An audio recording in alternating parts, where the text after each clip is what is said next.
Bem, meus irmãos, vamos abrir nossas Bíblias em Romanos capítulo 7. Romanos capítulo 7, versículo 1 a 25. Romanos 7, 1 a 25. A mensagem dessa noite é a terceira mensagem da série sobre libertos do poder do pecado. E nós temos meditado sobre isso. A primeira mensagem nós tratamos sobre mortos para o pecado. Nessa mensagem nós aprendemos que nós morremos para o pecado e fomos vivificados em Cristo Jesus para vivermos em novidade de vida. Então foi muito especial aquele momento em que meditamos acerca da realidade de que nós, que cremos em Jesus, morremos de fato para o pecado. Vimos no domingo passado que, mortos para o pecado, nós somos escravos de Deus. Nós aprendemos que fomos libertos da escravidão do pecado e feitos escravos de Deus. Aprendemos sobre isso. E nessa noite nós aprenderemos sobre o poder do pecado. Essas mensagens, elas são mensagens positivas em Romanos capítulo 6, 7 e 8. E hoje veremos o capítulo 7. Então eu peço a você que, por favor, feche os seus olhos. Vamos orar. Depois da oração leremos o texto e faremos a exposição do mesmo. Pai querido, obrigado, Deus, pela bênção de podermos ler a Tua Palavra, compreendê-la e percebemos, ó Pai, que o Senhor deseja, o Senhor nos dá todas as condições, o Senhor nos capacita para que a coloquemos em prática.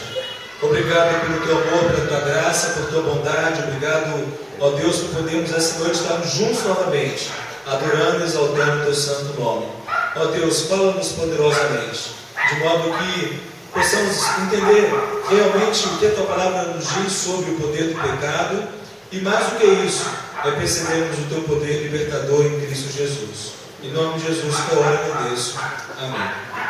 Vamos lá então, acompanhe a sua Bíblia, Romanos capítulo 7. O apóstolo Paulo fala assim: não sabeis vós, irmãos, pois que falo aos que sabem a lei, que a lei tem domínio sobre o homem por todo o tempo em que vive? Porque a mulher que está sujeita ao marido, enquanto ele viver, está ligado pela lei, mas morto o marido, está livre da lei do marido. De sorte que, vivendo o marido, será chamada adúltera se for de outro marido, mas morto o marido, livre está da lei, e assim não será adúltera se for de outro marido. Assim, meus irmãos, também vós estáis mortos para a lei pelo corpo de Cristo, para que sejais de outro, daquele que ressuscitou dentre os mortos, a fim de que demos fruto para Deus. Porque quando estávamos na carne, as paixões do pecado, que são pela lei, operavam em nossos membros para darem frutos para a morte. Mas agora temos sido libertados da lei, tendo morrido para aquilo em que estávamos retidos, para que sirvamos em novidade do Espírito e não na velhice da lei. Que diremos, pois? É a lei pecado? De modo nenhum. Mas eu não conheci o pecado senão pela lei, porque eu não conheceria a concupiscência se a lei não dissesse: não cobiçarás. Mas o pecado, tomando ocasião pelo mandamento, operou em mim toda a concupiscência, porquanto sem a lei estava morta o pecado. E eu, em algum tempo, vivia sem lei, mas vindo o mandamento, reviveu o pecado e eu morri. E o mandamento que era para a vida, achei que me era para a morte, porque o pecado, tomando ocasião pelo mandamento, me enganou, e por ele me matou. E assim, a lei é santa, e o mandamento santo, justo e bom. Logo, tornou-se-me o bom em morte? De modo nenhum. Mas o pecado, para que se mostrasse pecado, operou em mim a morte pelo bem, a fim de que pelo mandamento o pecado se fizesse excessivamente maligno. Porque bem sabemos que a lei é espiritual, mas eu sou carnal, vendido sob o pecado. Porque o pecado, porque o que faço não aprovo, pois o que quero, isso não faço, mas que aborreço, isso faço. E se faço o que não quero, consinto com a lei que é boa, de maneira que agora já não estou eu quem faço isto, mas o pecado que habita em mim. Porque eu sei que em mim, isto é, na minha carne, não habita bem algum. E com efeito, o querer está em mim, mas não consigo realizar o bem. Porque não faço o bem que quero, mas o mal que não quero, esse faço. Ora, se eu faço o que não quero, já não sou eu quem faço, mas o pecado que habita em mim. Acho então esta lei em mim, que quando quero fazer o bem, o mal está comigo. Porque segundo o homem interior, tenho prazer na lei de Deus, mas vejo nos meus membros outra lei, que batalha contra a lei do meu entendimento, e me prende debaixo da lei do pecado que está nos meus membros. Miserável homem que sou, quem me livrará do corpo desta morte? Dou graças a Deus por Jesus Cristo nosso Senhor. Assim que eu mesmo, com o entendimento, sirvo a lei de Deus, mas com a carne, a lei do pecado. Que texto, meus irmãos! Vocês perceberam a luta, a crise de Paulo? Paulo falando, o bem que eu quero fazer aquilo que agrada a Deus, eu quero fazer aquilo que é correto, eu quero ter uma vida de santidade, eu quero ter uma vida aprovada por Deus, mas na verdade o que eu vejo na minha vida, o que eu vejo dentro de mim, é uma lei que me obriga, que me oprime, que me faz fazer aquilo que eu não quero fazer. Aquilo que eu quero fazer, eu não consigo fazer. E o apóstolo Paulo fala, miserável homem que sou. Como é que pode ser desse jeito? Eu quero ter uma vida correta, eu quero agradar a Deus, mas muitas vezes eu me vejo não agradando a Deus.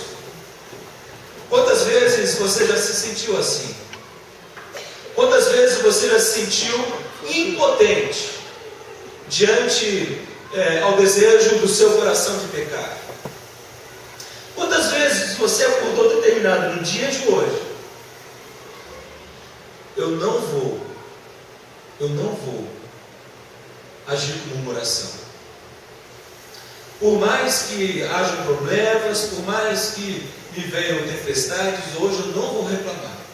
Eu vou passar o dia sem reclamar. Aí você começa o dia, vem a primeira oportunidade de reclamar e você não reclama, você, uau! Mas aí vai passando o dia e as pressões do dia, e chega uma hora que você explode. Meus queridos, o que nós estamos vendo aqui na palavra de Deus é exatamente essa luta que todos aqueles que creem no Senhor Jesus têm.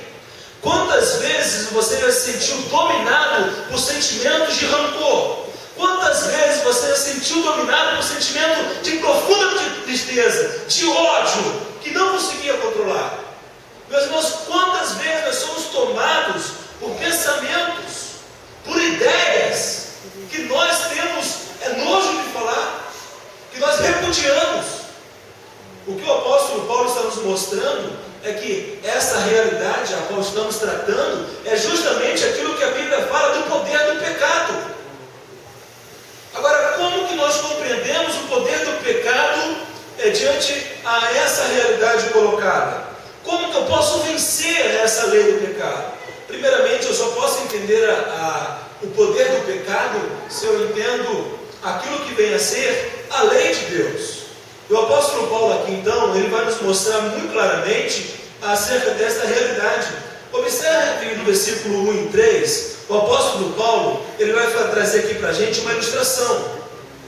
O apóstolo Paulo vai tratar sobre a autoridade da lei, e ele vai trazer o casamento como uma ilustração sobre aquilo que vem a ser a autoridade da lei. E Paulo vai falar o que no versículo 1 a 3? Que uma pessoa que é casada pela lei do casamento, quando há a união dos corpos, quando há essa aliança que é feita, enquanto o cônjuge vive, a pessoa está debaixo da lei do casamento. Ele está fazendo uma ilustração para mostrar o poder que a lei tem, a autoridade que a lei tem. E Paulo fala o quê? Se uma pessoa se divorcia, a questão de Paulo aqui não é tratar sobre casamento, ele está usando como uma ilustração, mas ele diz que uma pessoa que se divorcia e casa-se de novo, e o cônjuge anterior está vivo, ele ainda está debaixo da lei do casamento.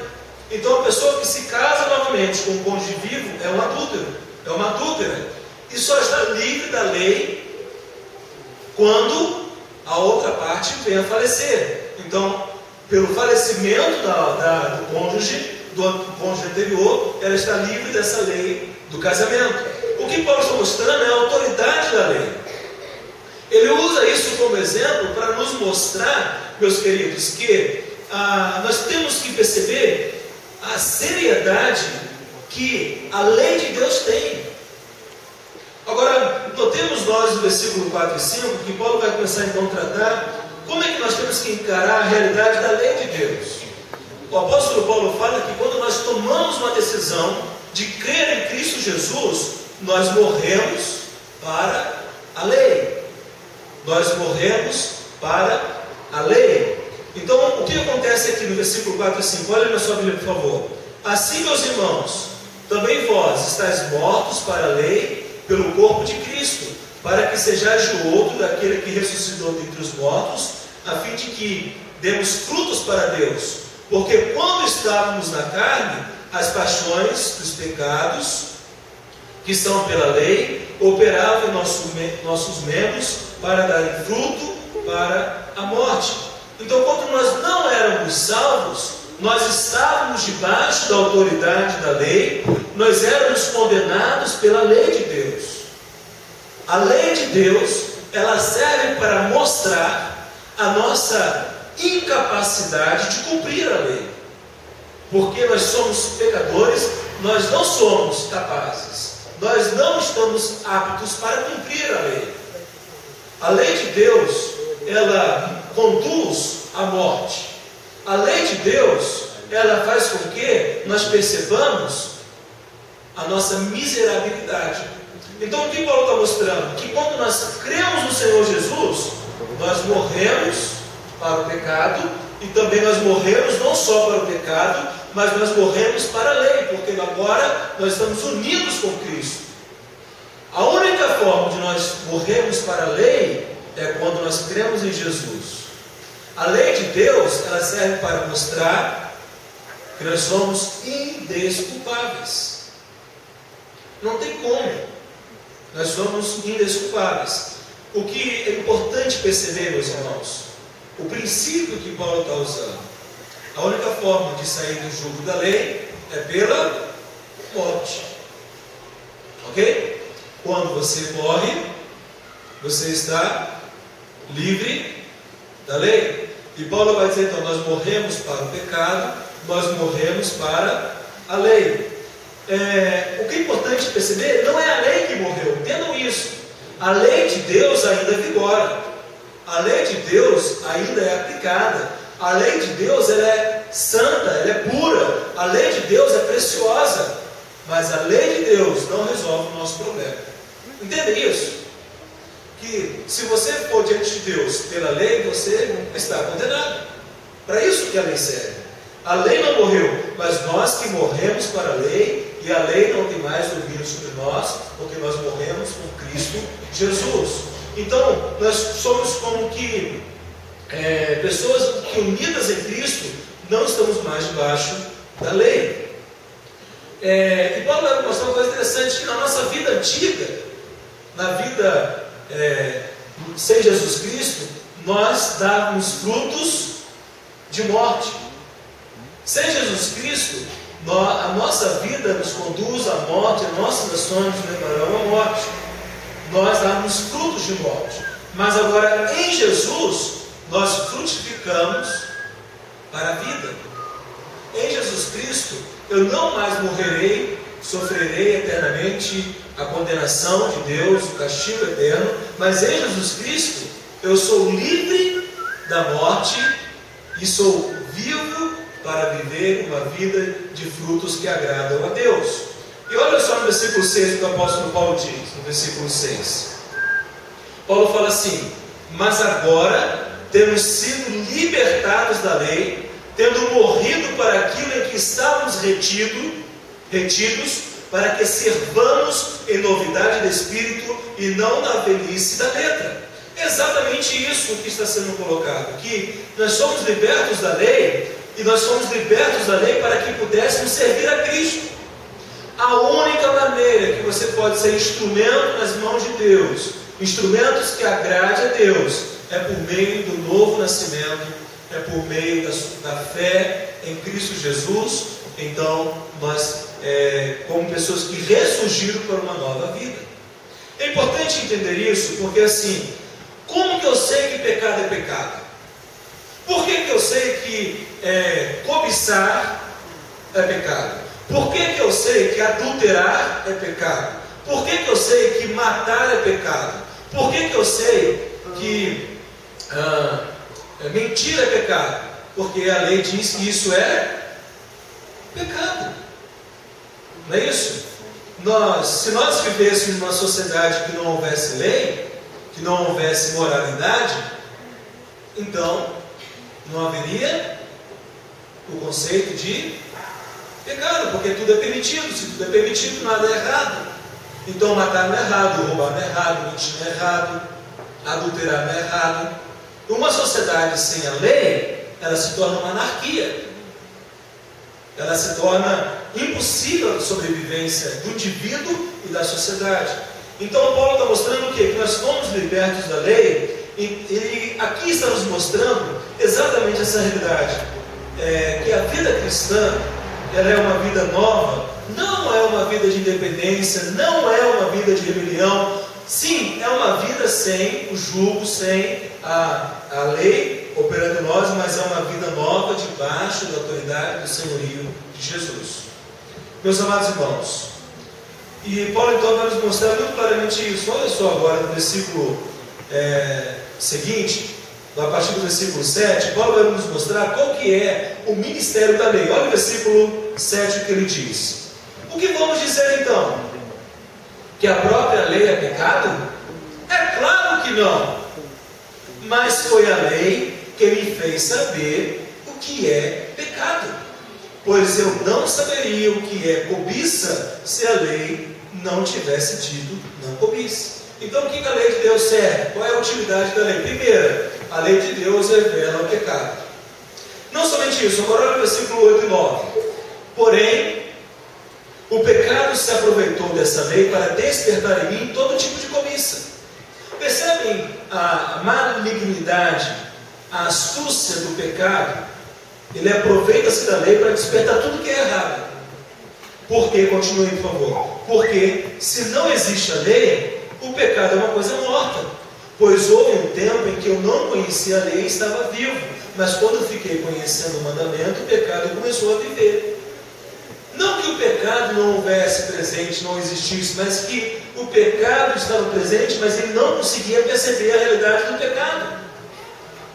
Eu percebo o erro, eu percebo aquilo que não agrada a Deus à medida que eu começo a conhecer a Deus. Então, a lei suscita o pecado. Agora olha o versículo 10 e 11. E eu morri.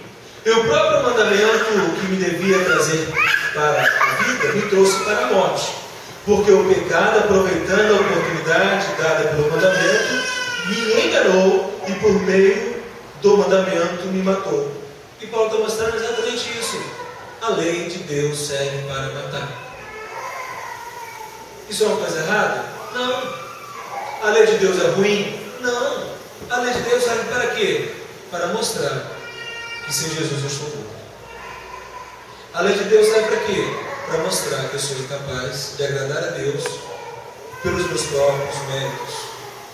Aí, meus irmãos, nós começamos a perceber essa grande questão que Paulo coloca da realidade daquilo que há em nós.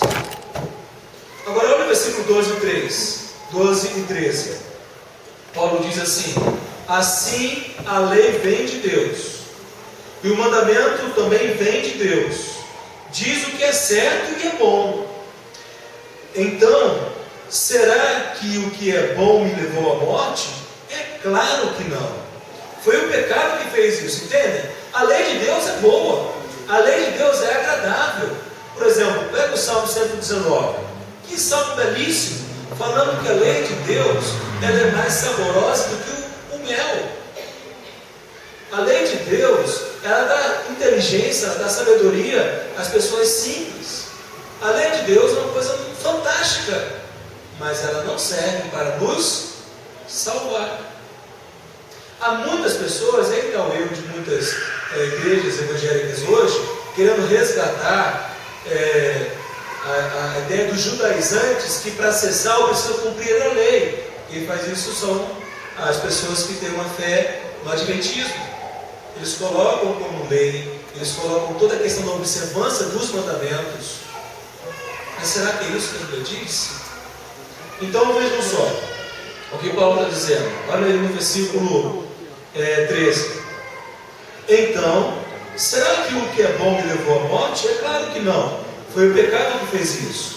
Pois o pecado, usando o que é bom, me trouxe à morte para que ficasse bem claro aquilo que o pecado realmente é. E assim, por meio do mandamento, o pecado se mostrou mais terrível ainda.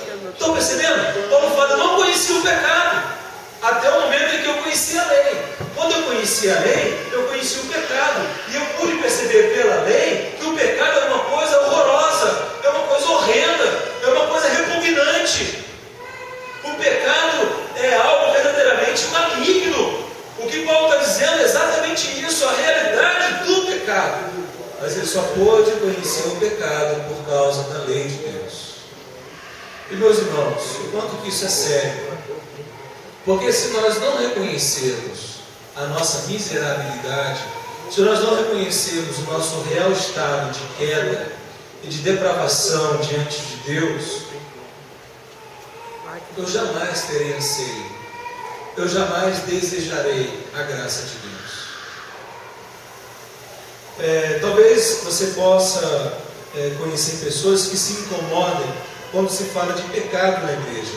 Mas o quanto é importante conhecermos aquilo que a Bíblia diz sobre o pecado, porque se eu não conhecer a lei de Deus, eu não vou conhecer a graça de Deus. A lei de Deus, ela me conduz ao reconhecimento da necessidade de que eu sou inapto para a salvação por mim mesmo, por meus próprios méritos. E aqui, então, o apóstolo Paulo vai começar uma nova sessão, porque ele explica a importância da lei para se reconhecer o que é o pecado. Aí Paulo então vai mostrar o que é pecado. Olha, por exemplo, o versículo 17. Paulo fala o quê? O pecado que habita em mim. No versículo 18, minha natureza pecadora, isto é, minha carne. Versículo 23, a lei do pecado. Versículo 24, esse corpo da morte. O que Paulo está nos mostrando agora então é justamente o que? A lei do pecado que opera em nós. Olha o versículo 21 que Paulo diz, olha na sua Bíblia. Paulo fala assim: assim eu sei que o que acontece comigo é isso. Quando quero fazer o que é bom, só consigo fazer o que é mal. Quando eu quero fazer o que é bom, eu só consigo fazer aquilo que é mal. Nossa, irmãos, como que é difícil isso, passarmos por isso. O como que eu, Rodrigo, vivo isso na minha própria vida. Quando eu quero fazer aquilo que é bom, eu só consigo fazer aquilo que é mal. Olha o versículo 20, olha aí. Mas se faço o que não quero, já não sou eu quem faz isso, mas o pecado que vive em mim é quem faz. Versículo 23. Mas vejo uma lei diferente agindo naquilo que faço. Uma lei que luta contra aquela que a minha mente aprova. Ela me torna prisioneiro da lei do pecado que age no meu corpo. Então nós temos que perceber isso que Paulo está dizendo, o quanto que isso é importante. Por quê? Nós precisamos, queridos. Se você já crê em Jesus, precisa reconhecer. Se você não crê em Jesus ainda, pode reconhecer isso nessa noite. A Bíblia vai nos mostrar a realidade do mal que habita em nós, o mal que está em nós. O mal não é uma coisa que está fora de nós. O mal não é uma coisa que está distante de nós. mas o mal é uma coisa que está dentro de nós. O quanto que é sério dizer isso? E há um livro muito bom de Chris Lugar, que ele escreve sobre o mal que habita em mim. Ele vai falar de 4 verdades quanto à lei. A primeira verdade que ele fala é essa que eu já falei: tirania do pecado. Esqueci de passar os slides. Vamos lá, esse autor aí, ele vai falar 4 verdades quanto à lei do pecado. A primeira verdade que ele diz é o seguinte: o fato de o pecado habitar em nós é uma lei. O pecado, ele age como uma lei. Como uma lei no sentido metafórico, que ele quer dizer o seguinte: o pecado ele expressa, o pecado ele exerce poder, ele tem autoridade, ele age limitando, ele age controlando a vida. O pecado não é uma abstração filosófica, o pecado não é uma ideia sociológica, o pecado é uma realidade humana que o escraviza. E interessante, quem é que está escrevendo isso? Quem é que escreve essa carta? Quem é? O apóstolo Paulo. O apóstolo Paulo, ele era um descrente? O apóstolo Paulo era um ateu? O apóstolo Paulo, ele era um religioso? Não. Paulo era um homem que conhecia intimamente Jesus Cristo. Paulo era um homem cheio do poder do Espírito Santo. Observe quem é que está falando: um homem santo, um homem reto, um homem que amava verdadeiramente a Deus, que foi açoitado, pisoteado, que foi apedrejado, um homem que várias vezes quase foi morto por Jesus, e o fim da sua vida foi morto por Jesus. É um homem santo, queridos, que fala claramente: quando quero fazer o que é bom, só consigo fazer o que é mal. Meus amados irmãos e irmãs, nós precisamos reconhecer que existe uma lei agindo dentro de nós, e essa lei maligna, essa lei escravizadora, é a lei do pecado.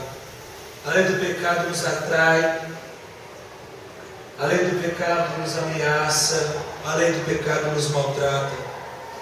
Paulo quer que nós reconheçamos o quanto que a lei do pecado é poderosa, mesmo na vida de quem é crente. Aí você pode falar: pastor, peraí, não estou entendendo mais nada.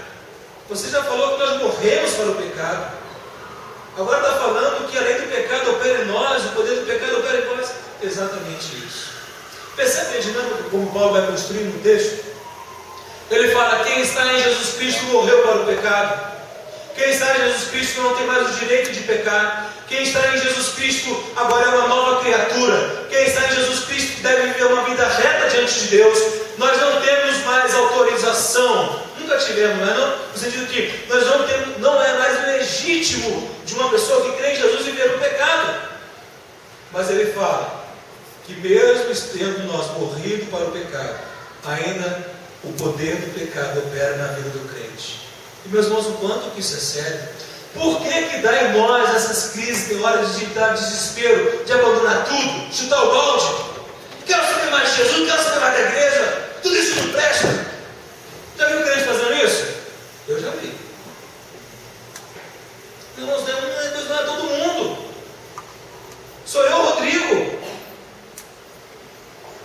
Nós precisamos perceber que o poder do pecado é uma realidade que opera em nossas vidas. Aí Paulo vai dizer então, exatamente isso. Precisamos reconhecer, e encontramos, outra questão que esse autor fala, que nós encontramos a lei, essa lei dentro de nós. Olha o versículo 21 novamente. Assim eu sei que o que acontece comigo é isso: quando quero fazer o que é bom, só consigo fazer o que é mal. Mesmo nós, irmãos, tendo morrido para os pecados, lembra de uma coisa: morrer para o pecado significa não estar mais sob o domínio do pecado. O pecado não tem mais domínio sobre a nossa vida. Muito embora não tenha mais domínio, mas ainda Ele está presente, ainda Ele tem poder, ainda Ele nos influencia, ainda Ele nos faz ter desejos, sentimentos, pensamentos que desonram a Deus. O apóstolo Paulo reconhecia o quanto que o pecado é poderoso e é loucura. E deixa eu falar uma coisa muito séria, é que, na verdade, meus irmãos, uma pessoa que não é salva em Jesus Cristo ainda, uma pessoa que não tomou a decisão de crer em Jesus, que não entendeu que a vida dela é para a glória de Deus, que não entendeu ainda, que não tomou a decisão de fé de seguir a Jesus, ela não sofre essa crise como nós sofremos. Ela pode sofrer algum tipo de crise em termos de moralidade humana universal, a moralidade universal que Deus colocou no coração humano. Ok? Mas como uma pessoa que é salva, não. Porque uma pessoa que nasceu de novo, que é de Jesus, uma pessoa que ama Deus, embora ela tenha essa luta, o grande desejo da vida dela é agradar ao seu Deus.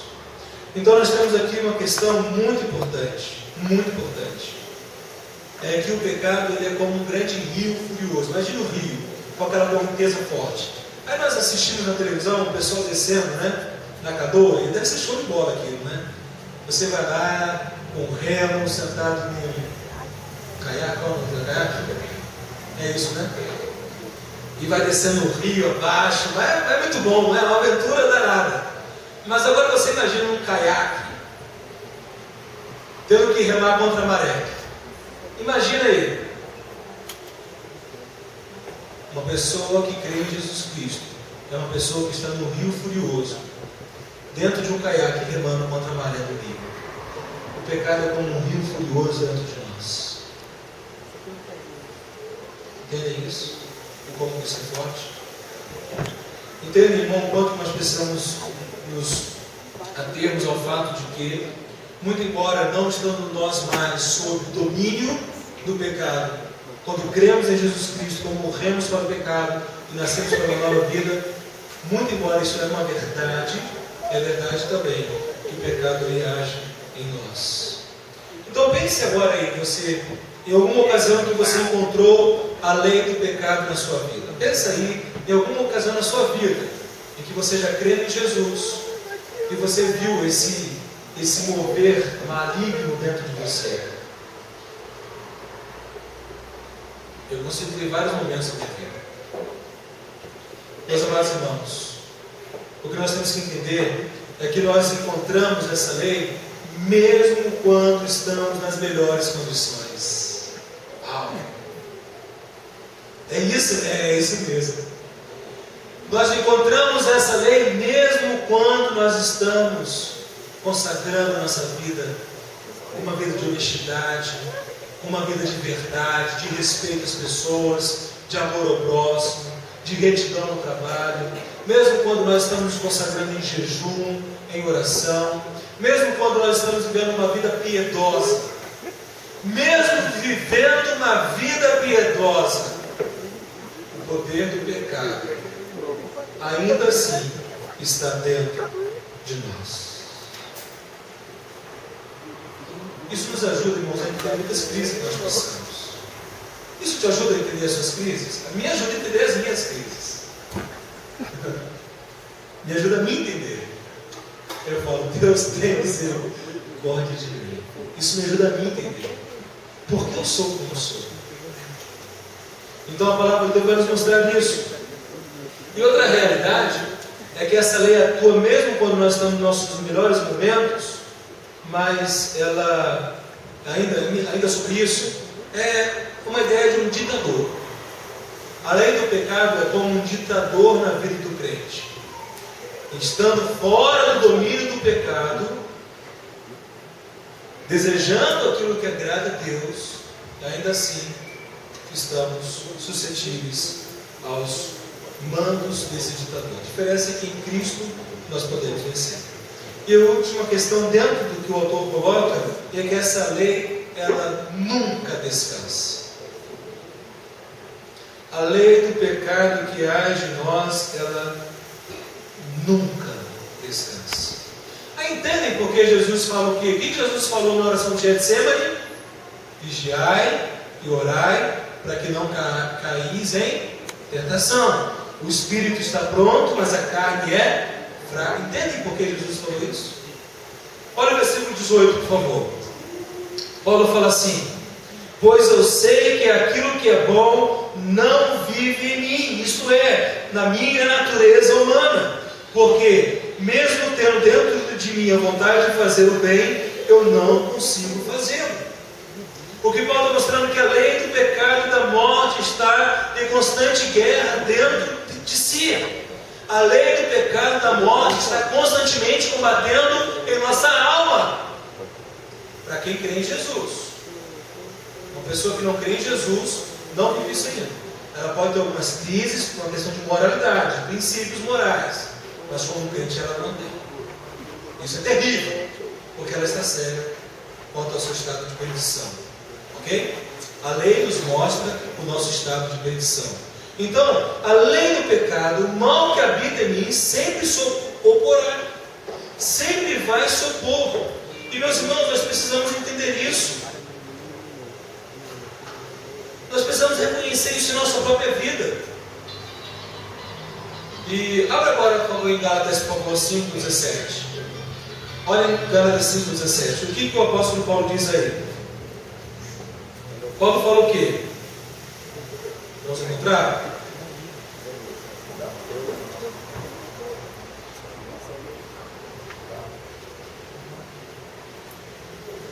Paulo diz assim, preste muita atenção, porque o que a nossa natureza humana quer é contra o que o Espírito quer, e o que o Espírito quer é contra o que a natureza humana quer. Os dois são inimigos e por isso vocês não podem fazer o que vocês querem.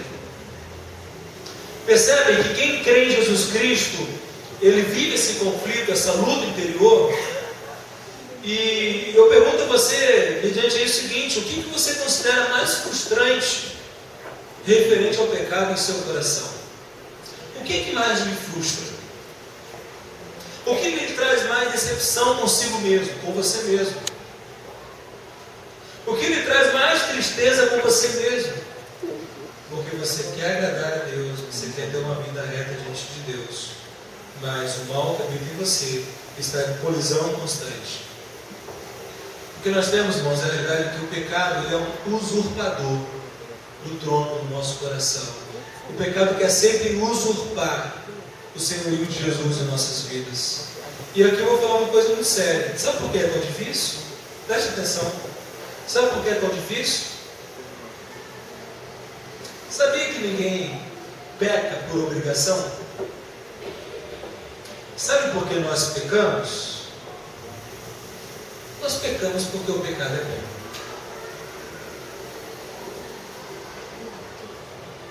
Para a nossa carne. Ninguém peca porque é ruim. Todos nós pecamos porque nós buscamos a recompensa do pecado. O pecado, ele soa em nosso ouvido uma recompensa. O pecado, ele dá para nós uma sensação de privilégios, de satisfação do nosso desejo. Todos buscam o prazer que o pecado promete. Aí nós temos que estar atentos naquilo que você é tentado. Qual é o prazer que o pecado está te apresentando?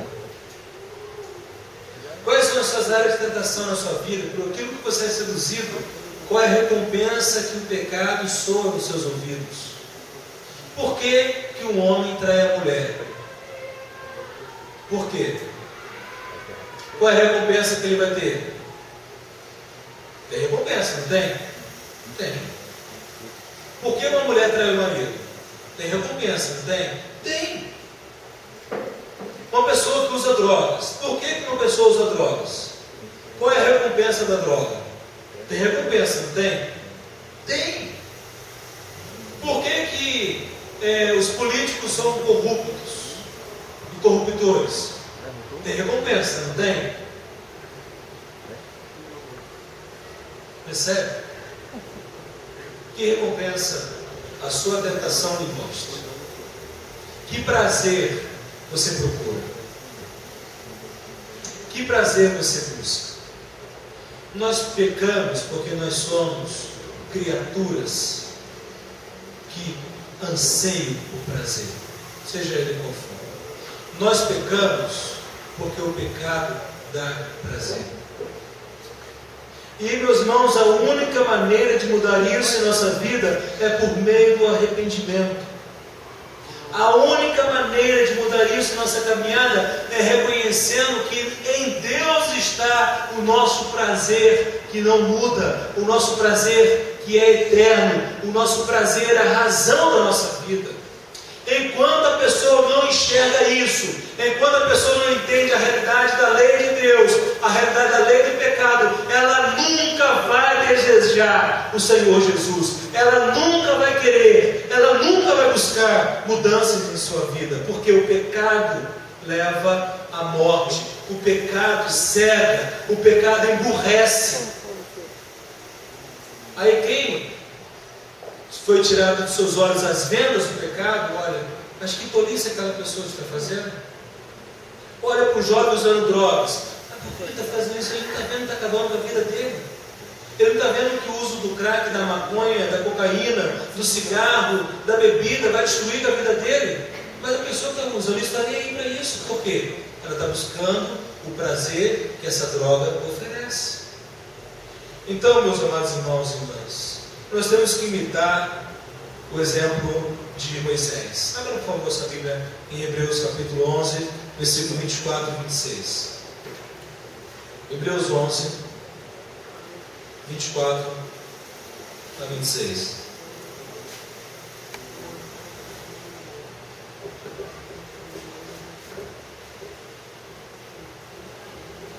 O que o texto diz? Foi pela fé que Moisés, se você quiser pode olhar no boletim, está na leitura do boletim. Foi pela fé que Moisés, quando já era adulto, não quis ser chamado filho da filha de Faraó. Está vendo a recompensa? Próximo versículo. Ele preferiu sofrer com o povo de Deus em vez de gozar por um pouco de tempo os prazeres do pecado. Ele achou que era muito melhor sofrer o desprezo por causa do Messias do que possuir todos os tesouros do Egito. É que ele tinha os olhos fixos na recompensa futura. A única maneira, meus amados irmãos, de nós não sermos enganados, de nós não vivermos uma vida de constante desobediência a Deus, é nós agindo como Moisés agiu. Saber que por Jesus eu vou sofrer. Saber que por Jesus eu vou fazer morrer a minha carne, os meus desejos pecaminosos. Saber que por Jesus eu não tenho mais o direito, porque eu morri para o pecado, eu morri para as drogas, eu morri para a prostituição, eu morri para a murmuração, eu morri para aquilo que desagrada a Deus. Agora eu tenho uma nova vida e eu sei que eu vou sofrer por causa de Cristo, mas a minha recompensa está por vir. A minha recompensa não é aqui, agora. Jovem que se mantém puro no casamento, jovem que está namorando, e a Bíblia fala que sexo fora do casamento é pecado. O jovem começa a namorar, os dois não têm relação sexual, os dois são cheios de vontade de relação sexual. Mas por que ele se mantém puro para o casamento? É a recompensa. Qual é a recompensa? Depois do casamento. Não é? É lindo isso. É lindo, é de Deus. Agora o jovem que tem a vida de namoro, vida sexual ativa, como é que vai ser esse namoro?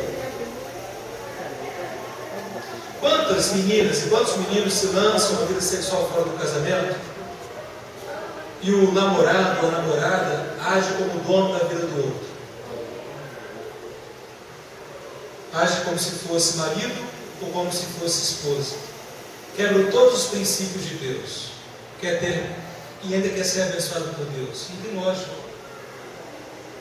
Qual é a recompensa? Se mantenha puro no namoro. Por mais que você deseje ter relação sexual, se mantenha puro para o casamento. Porque depois de ser casado, vem a recompensa. Você vai poder desfrutar da bênção que Deus deu para o casal, dentro do casamento. Então, é exatamente exatamente isso que Moisés fez, mas só que a recompensa dele não era enquanto ele vivia, mas ele confiava na vinda do Messias. E aqui, meus irmãos, uma questão muito importante, porque a gente vê que Moisés é um dos poucos em que as recompensas da graça prevaleceram. E a gente tem que estar de olho nisso. Quais são as recompensas, não do pecado, mas as recompensas da graça de Deus. É para isso que nós temos que olhar, que Deus, Ele promete recompensa para nós. Deus, Ele promete que nos recompensará. Nós precisamos crer nisso, confiar nisso e saber esperar em Deus. É verdade que nem sempre é fácil. A nossa ansiedade, nosso desejo muito forte, muitas vezes nos lança a pecarmos, mas se fizermos isso, arrependamos-nos, confessemos a Deus e vamos prosseguir. Agora, olha por favor, ainda sobre o versículo 21 a 24. Olha aí na sua Bíblia, olha o que Paulo diz. Assim eu sei que o pecado acontece, assim eu sei o que acontece comigo é isso. Quando quero fazer o que é bom, só consigo fazer o que é mal. Dentro de mim eu sei que gosto da lei de Deus. Percebem o que ele diz? Mas vejo uma lei diferente agindo naquilo que faço, uma lei que luta contra aquela que a minha mente aprova. Ela me torna prisioneiro da lei do pecado que age no meu corpo. Como sou infeliz! Quem me livrará deste corpo que me leva para a morte? Percebe o desespero que Paulo apresenta aqui? Estamos falando de um homem santo. Ele fala, como que eu sou infeliz? O que nós temos aqui, meus queridos, é a tirania do pecado que habita em nós. E Paulo fala, desventurado homem que sou, quem me livrará do corpo desta morte? Meus irmãos, nós precisamos nos humilhar de Deus e aprendermos. Se perdemos isso, voltar a chorar na presença de Deus. Chorar a Deus, Deus, como que eu sou miserável, como que eu sou pecador, tem misericórdia de mim. Senhor, molda-me, trata-me segundo a tua vontade. E Paulo então termina essa sessão do texto, no versículo 24, dizendo, como sou infeliz, quem me livrará deste corpo que me leva para a morte? E meus irmãos, se o texto parasse aqui, a gente ia voltar para casa agora triste, né? Se a mensagem acabasse aqui, a gente ia voltar para casa triste. Porque a gente ia dizer de verdade, todos nós somos pecadores, todos nós falhamos. Essa lei ela é cruel, a lei do pecado é terrível. Mas aí tem o versículo 25. Olha o versículo 25. Olha que Paulo diz. Paulo fala, miserável homem que sou, quem me livrará do corpo dessa morte? Versículo 25 ele fala, que Deus seja louvado, pois Ele fará isso por meio do nosso Senhor Jesus Cristo. Amém, meus irmãos? Amém. Percebe o que Paulo diz? Paulo fala, eu sou miserável, o meu corpo realmente está subjugado, o meu corpo realmente deseja que é pecado, e eu sei que eu não tenho condições de vencer por mim mesmo, eu sei que por mim mesmo eu não sou capaz, mas ele fala, que Deus seja louvado, pois é Deus quem vai fazer isso por meio de Jesus, é Deus quem vai me livrar por meio de Jesus, é Deus quem vai me capacitar a obedecer por meio de Jesus, é por meio de Jesus que podemos ter casamentos felizes, é por meio de Jesus que podemos ser pessoas honestas, corretas, íntegras, é por meio de Jesus que eu posso ter felicidade na minha vida, é por meio de Jesus que eu posso ter um casamento restaurado, mesmo que eu tenha sofrido divórcio, mesmo que eu tenha sofrido adultério, mesmo que eu tenha sofrido violência dentro de casa, é por meio de Jesus, é por meio da graça de Deus que eu posso ter uma vida nova. E meus irmãos, essa é a mensagem do Evangelho, é pela graça de Deus, é pelos méritos de Deus, é por aquilo que Jesus fez, e nós somos um povo que cremos em Jesus. É Jesus, meus irmãos. E é isso que Paulo está falando. Deus seja louvado, pois é Deus quem fará isso por meio de Jesus Cristo. A nossa esperança é Jesus. Então por isso que nós que cremos em Jesus, quando estamos diante da lei de Deus e diante da lei do pecado, nós não naufragamos, nós não sucumbimos, porque nós sabemos que o Senhor Jesus morreu por nós naquela cruz, e com Jesus nós morremos também. Nós sabemos que Jesus não permaneceu morto, mas Jesus ressuscitou, e com Jesus nós também ressuscitamos para uma nova vida. Então não desanime, não pare, não permaneça, perseveremos, olhemos para Cristo. O que foi que Moisés fez? Confiando na vinda do Messias, olhando para a recompensa futura. Meus amados irmãos, a nossa vitória está em Cristo. Em Cristo Jesus é que nós fomos libertos do domínio do pecado. Em Cristo Jesus nós somos libertos para obedecer, mesmo tendo a lei do pecado operando em nossa vida. Preste atenção nisso, é muito especial. Mesmo desejando aquilo que é pecaminoso, mesmo sendo tentado, Jesus fala o quê?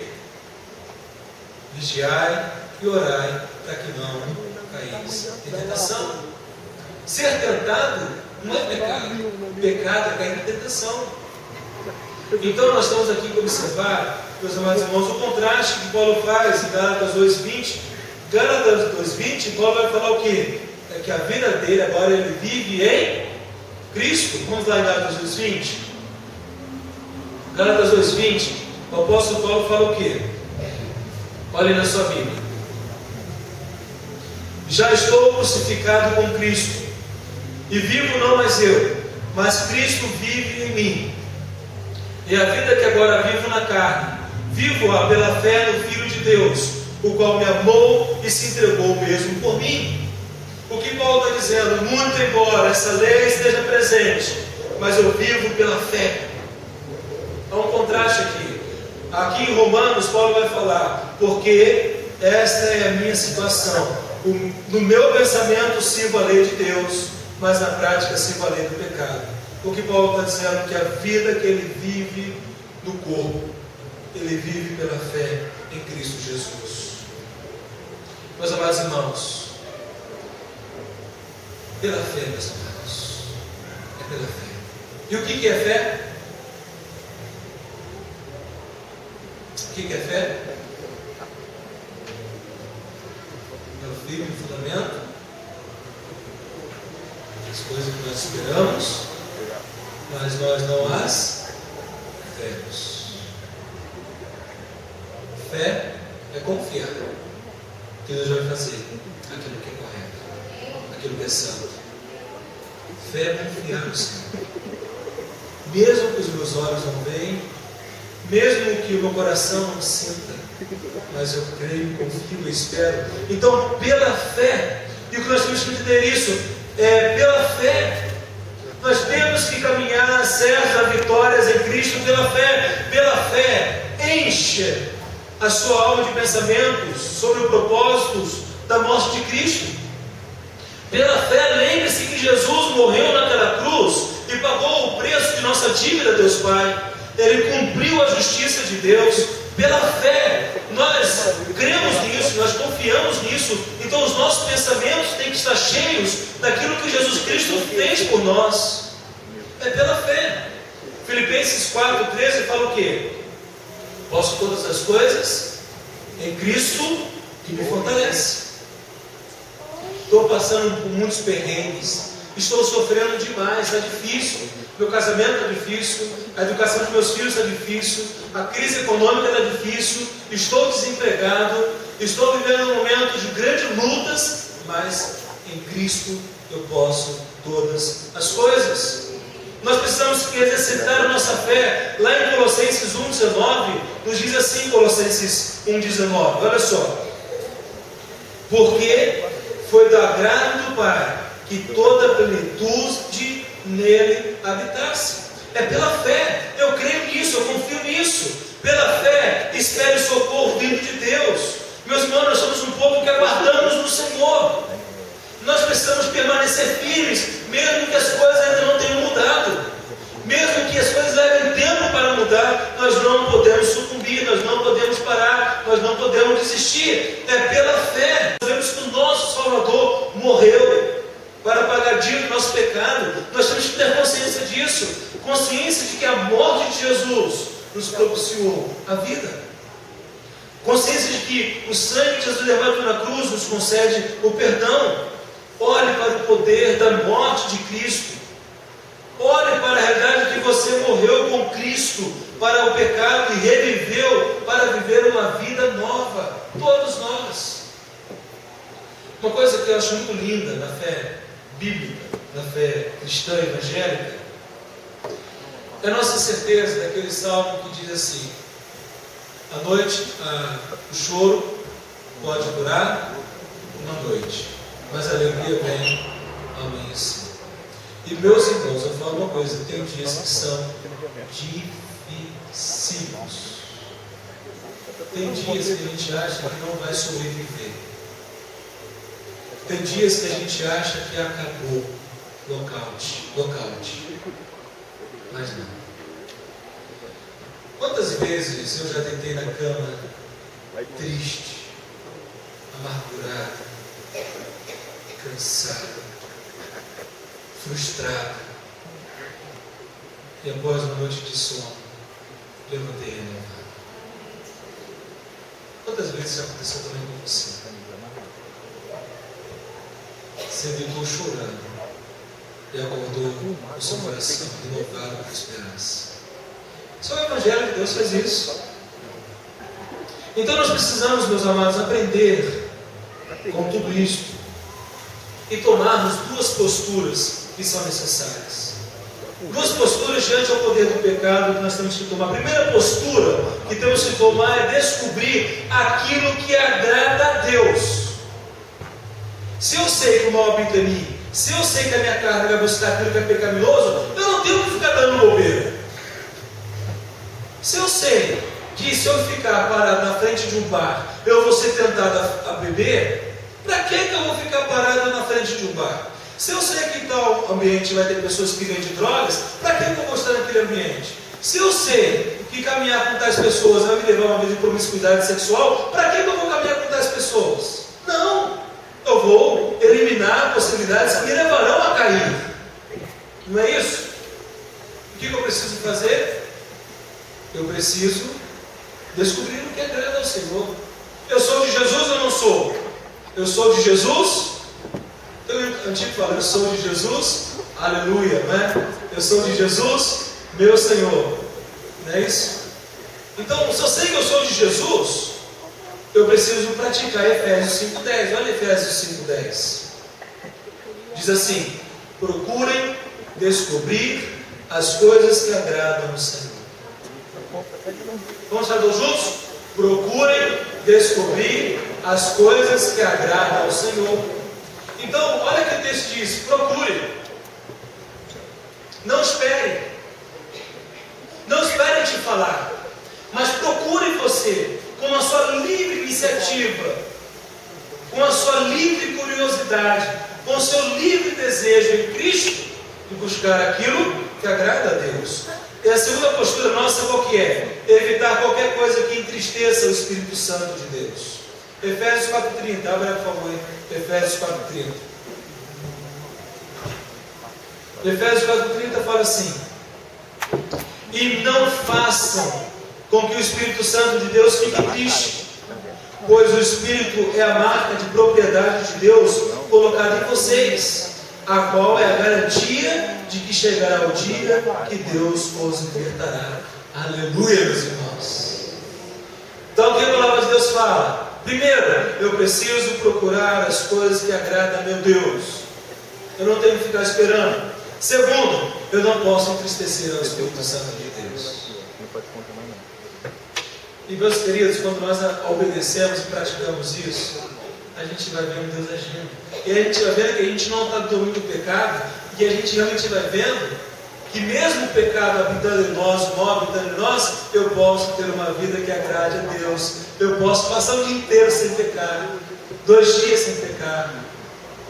Eu posso não mais cair no pecado da prostituição. Eu posso não cair mais no pecado da lascívia, da murmuração, da mentira, do falar mal do outro. Eu posso não mais fazer isso. Por quê? Jesus me libertou. Ele me capacita a obedecer. Eu posso. E meus irmãos, vamos nesse momento então. Eu quero chamar aqui para o canto aqui à frente. Nós vamos nesse momento louvar ao Senhor. Louvá-lo, primeiramente, reconhecendo que Ele é Deus soberano. Por isso, eu devejo colocar essa terra. Eu quero convidar você a apresentar diante de Deus isso. Apresentar o seu coração, reconhecendo que verdadeiramente, assim como eu, você é miserável, você é pecador. Paulo fala: miserável homem que sou. E poder de Deus, eu quero te pedir perdão, Senhor, porque eu sei o quanto que eu tenho pecado contra Ti, o quanto que minha vida não tem me agradado. Deus, eu quero lhe pedir perdão em nome de Jesus. Eu quero pedir: Deus, perdoa os meus pecados. Deus, que eu possa ter uma vida de amor, de obediência ao Senhor, uma vida de retidão diante de Ti, uma vida em que não estarei mais sob o domínio do pecado, mas livre para Te obedecer.